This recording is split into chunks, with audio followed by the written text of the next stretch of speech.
Bem-vindos a mais uma aula de português do curso online gratuito. Eu sou a professora Letícia e hoje nós vamos estudar o texto dissertativo. Bom, o texto dissertativo ele é exigido no Enem, na maioria das provas de vestibular e nos concursos públicos. Ele tem uma estrutura fixa que deve ser respeitada, senão você perde ponto e o seu texto pode ser até anulado. O Enem ele cobra 5 competências. Ele avalia de 0 a 1000 pontos, cada competência vale 200 pontos. Então, vamos a elas. A primeira competência é você demonstrar o domínio da norma culta, ou seja, o seu texto não pode ser escrito em linguagem informal, ele deve respeitar a norma culta, ou seja, em linguagem formal. A segunda competência que o Enem vai avaliar é se você abordou a proposta da redação, se você compreendeu e abordou a proposta. A terceira competência exigida pelo Enem é a coerência, a quarta é a coesão, e a coerência e a coesão nós vamos ver detalhadamente nesta aula. E a quinta competência é se você propõe soluções, ou seja, no último parágrafo, que é o parágrafo da conclusão, você deve propor uma solução, no caso do texto do Enem, propor uma solução para o problema apresentado. Então, se, por exemplo, o tema for a fome e a miséria, então, no final do seu texto deve vir uma solução, uma expectativa acerca da fome e da miséria. Então, assim, espera-se que o governo brasileiro possa reduzir ou minimizar os efeitos da fome e da miséria. Então, entende que é uma expectativa, uma solução, uma possível solução para a fome e a miséria, ou para o problema apresentado pelo seu texto. Então, o que é o texto dissertativo? Dissertar é expor ideias a respeito de um determinado assunto, é discutir essas ideias e apresentar argumentos que justifiquem e convençam o leitor da validade do ponto de vista de quem as defende. Ou seja, você deve convencer o leitor por meio dos seus argumentos daquilo que você está defendendo. Então, você tem que colocar no primeiro parágrafo uma tese e a estrutura do texto dissertativo nós vamos ver mais detalhadamente na próxima aula. Mas você vai ver que no primeiro parágrafo você já tem que apresentar a tese, que é o seu ponto de vista, o seu posicionamento. E, através desse posicionamento, você vai apresentar pelo menos 2 argumentos, 2 ou 3 argumentos, um parágrafo para cada argumento, para defender o seu ponto de vista. Para isso, você precisa convencer o leitor do seu posicionamento. Como é que você convence o leitor do posicionamento? Apresentando argumentos consistentes, críticos. Então, a estrutura do texto dissertativo, como eu já disse, ela é fixa. Ela deve ter uma introdução, o desenvolvimento e a conclusão. Na introdução, você deve apresentar o tema, que já vem proposto pela prova, a sua tese, o que você vai defender, certo? Aí, no desenvolvimento, 2 ou 3 parágrafos para os seus 2 ou 3 argumentos. E na conclusão, você retoma a sua tese, retoma as ideias mais relevantes do seu texto e encerra o texto propondo uma solução. Então, nós vamos ver agora os fatores de textualidade. É basicamente o que você não pode fazer no seu texto. Veja, temos os fatores de textualidade, a impessoalidade, subjetividade, linguagem, pleonasmo, coesão e coerência. Nós vamos ver aspecto por aspecto, basicamente o que você não pode fazer no seu texto.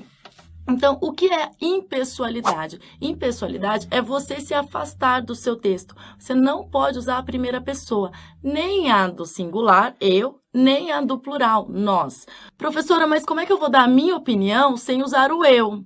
Eu vou te explicar como você faz isso. O importante é que você saiba que não é só colocar o eu acho, não é só isso. Você tem que ver a terminação verbal. Veja esse exemplo. Acredito que a situação econômica do nosso país esteja passando por melhoras. Acredito. Você percebe que não tem o eu acredito, mas não é só não colocar o eu. Você deve não colocar o eu, mas também não flexionar o verbo de acordo com o eu. Então, você pode retirar esse acredito que. Você pode começar a sua oração com a situação econômica do Brasil está passando por melhoras.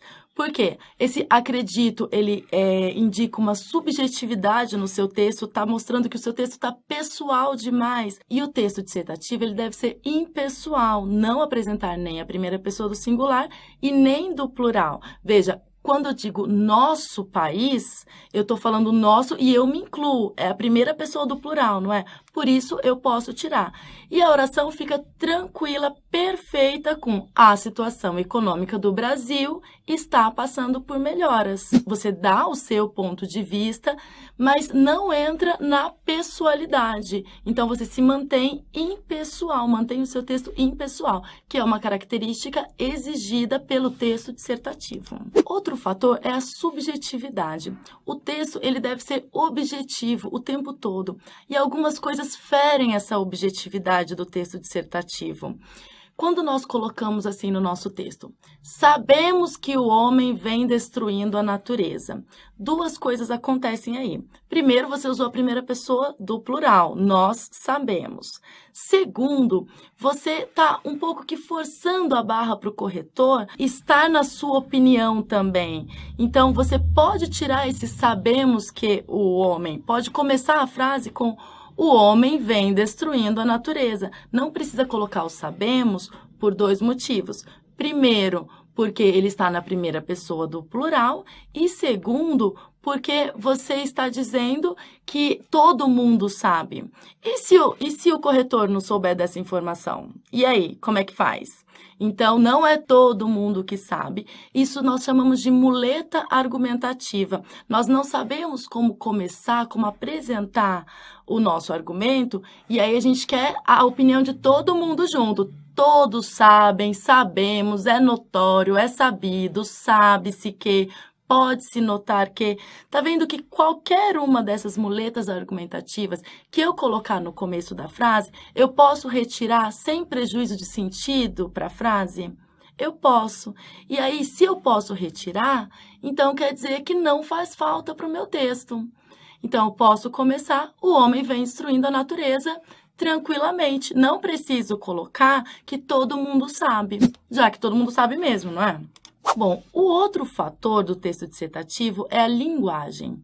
Deve-se explorar a norma culta e o sentido denotativo.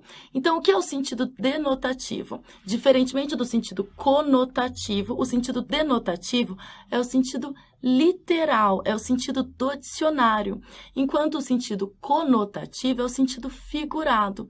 Professora, mas eu nunca entendi isso de sentido conotativo, sentido denotativo, eu misturo tudo. Presta atenção. Denotativo começa com D, não começa? Então, de verdade, do dicionário.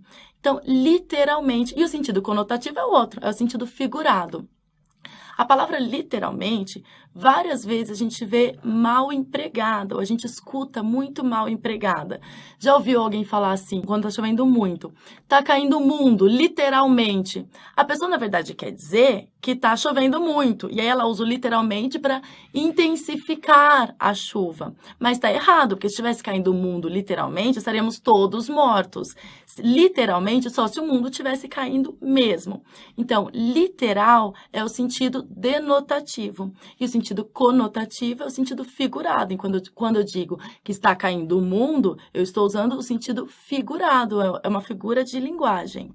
Então, o que a gente vai usar no nosso texto dissertativo? O sentido denotativo, sempre. E o que isso quer dizer?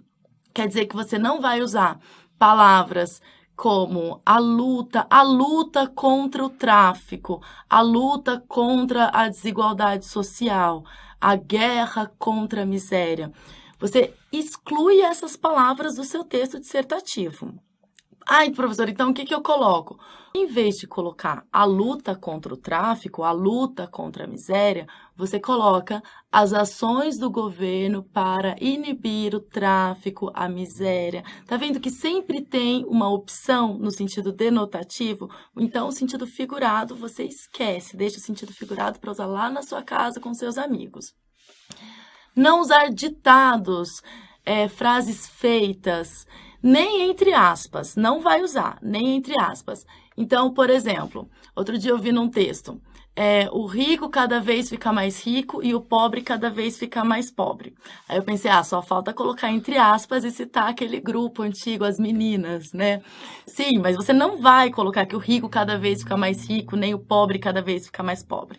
Encontra outro jeito de falar. Você pode colocar, por exemplo, dessa forma perpetua-se a desigualdade social. Veja que fica muito melhor do que colocar o rico fica mais rico, o pobre fica mais pobre. É uma frase muito feita. Bom, não interagir com o leitor, não vai fazer pergunta para o leitor, não vai falar, será que a sociedade caminha para a destruição? Não faça nenhuma pergunta, você não vai interagir com o leitor. Então, o texto dissertativo não pode ter pergunta. Não usar coloquialismos. Por exemplo, aí você vai lá e coloca no seu texto assim, dá para o governo resolver esses problemas. Vai colocar isso? Claro que não. Dá isso a gente fala no nosso dia a dia. Você vai colocar assim, é possível solucionar tais problemas. Então, sempre tem um jeito de fazer o seu texto ficar mais formal e menos coloquial. E cuidado com citação direta. O que é citação direta?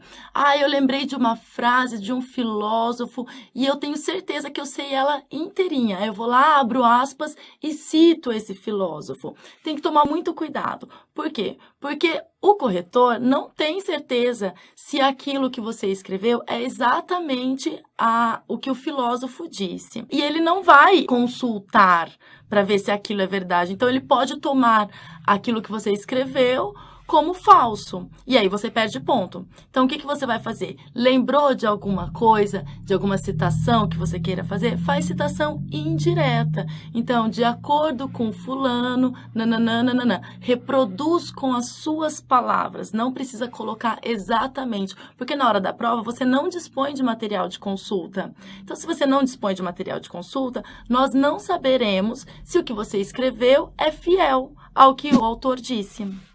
Ok? Muito bem. Pleonasmo. O que é pleonasmo? É a repetição de ideias ou de vocabulário no seu texto. Então, você também vai evitar isso porque fere a objetividade do seu texto. Veja, temos o pleonasmo vocabular. Olha esse exemplo. A população brasileira é uma população que sofre. A população brasileira, é claro que é uma população. Então, tira esse segundo a população. A população brasileira sofre. Isso quando a gente usa esse verbo ser, a população brasileira é, nós geralmente somos levados ao pleonasmo. A gente quase sempre repete a palavra que já tinha posto antes. Então, cuidado com o verbo ser. Não pode haver o pleonasmo vocabular, ou seja, a repetição das mesmas palavras. Nem o pleonasmo ideológico. Veja, a criação de novos empregos. Se é criação, já é de novos. Então, os novos empregos, eles serão criados, claro. Então, a criação de empregos já resolve, não precisa ser de novos. Se é criação, já é de novos. E o pleonasmo argumentativo, que é um pouco mais difícil de você identificar que o seu texto tem pleonasmo argumentativo. O que é um pleonasmo argumentativo? Você vai repetindo o argumento. Então, você colocou lá no segundo parágrafo, ou seja, no primeiro parágrafo do desenvolvimento, um argumento. E aí chegou no segundo parágrafo, você não sabe mais o que coloca. E aí você vai e coloca o mesmo argumento com outras palavras. Isso é o pleonasmo argumentativo. Você não tem os argumentos, não dispõe dos argumentos necessários para preencher o seu texto, e aí vai falando a mesma coisa, vai falando a mesma coisa. O pleonasmo argumentativo também perde ponto. E é ainda o mais grave e o mais difícil de identificar. Bom, a coesão do texto dissertativo, ela envolve diversos aspectos. Um deles é a estruturação do seu texto. O seu texto ele deve ser, como eu já disse, dividido em 3 partes. A introdução, o desenvolvimento e a conclusão. Num texto de 30 linhas, nós vamos reservar 1/4 das linhas para a introdução, 2/4 para o desenvolvimento e 1/4 para a conclusão. O que quer dizer? Quer dizer que o desenvolvimento vai ser sempre maior que a introdução e sempre maior que a conclusão. Não adianta você fazer uma super introdução com 10 linhas, colocar 5 linhas no desenvolvimento e outras 10 linhas na conclusão. Esse seu texto está mal estruturado e a estrutura perde muito ponto. Então, veja, num texto de 30 linhas, 4 ou 5 parágrafos deve ter. Então, um parágrafo para a introdução, 2 ou 3 parágrafos para o desenvolvimento e um parágrafo para a conclusão. Porque o seu desenvolvimento ele pode ter 2 ou 3 argumentos que comprovem a sua tese. Sempre lembrando que você não pode se esquecer da sua tese em momento algum, senão é fuga do tema. E não faça parágrafos com apenas uma frase. Nem parágrafos longos, cada período deve ter até 3 linhas no máximo. Então, o que é período? O período é desde o começo da oração até o ponto final. Então, isso nós chamamos de período simples, se tem um verbo, ou composto, se tem mais de um verbo. Se é o período composto e você coloca mais de 3 linhas, é bem possível que você vai se enrolar. Chega lá na terceira linha, você não sabe mais qual é o sujeito, aí você faz uma concordância errada. Então, isso é melhor para você, não fazer período longo, porque você pode se enrolar e aí, além de perder ponto na estrutura do texto, você perde também ponto em relação à gramática, à norma padrão. Por isso, nós temos que tomar cuidado com períodos longos. E também porque, quando o período é muito longo, a gente vai introduzindo uma oração dentro da outra, orações subordinadas, e aí a gente coloca que, e vai repetindo a conjunção que. E isso também é um problema. Bom, então, cada período deve ter, no máximo, 3 linhas, cada parágrafo aí umas 5, 6 linhas. Então, o parágrafo ele pode ter 2 ou 3 períodos. Não pode ter um período só. Você começa o parágrafo com uma frase e vai com ela até o final e depois muda de parágrafo. Não, coloca mais de um período por parágrafo. E um outro aspecto importante do texto dissertativo é a coerência. Então, vamos fazer 4 perguntas ao final do seu texto. E o seu texto deve responder positivamente a essas 4 perguntas. Vamos lá. A introdução apresenta de forma explícita o tema e a tese, ou seja, o seu ponto de vista. O tema, então, é a proposta da redação que a prova vai te dar. E a sua tese é o seu ponto de vista a respeito daquele tema. Então, na sua introdução, deve conter tema e tese. Segunda pergunta, há pelo menos 2 argumentos consistentes? Não serve qualquer argumento. Os argumentos têm de ser consistentes, apresentar criticidade. Terceira pergunta, há conectores entre os parágrafos? Ou seja, os seus parágrafos eles não podem estar soltos. Um parágrafo ele deve estar intimamente relacionado ao outro parágrafo. E isso nós conseguimos com os conectores. E a conclusão retoma as ideias básicas do texto sem contradição. Sem contradição por quê? Você começou o seu texto defendendo a redução da maioridade penal. Só que aí você foi escrevendo, e você se convenceu de que a redução da maioridade penal não é bom negócio. E aí chega lá na conclusão, você resolve mudar de ideia. Então, isso não pode acontecer. Defenda a sua tese até o final.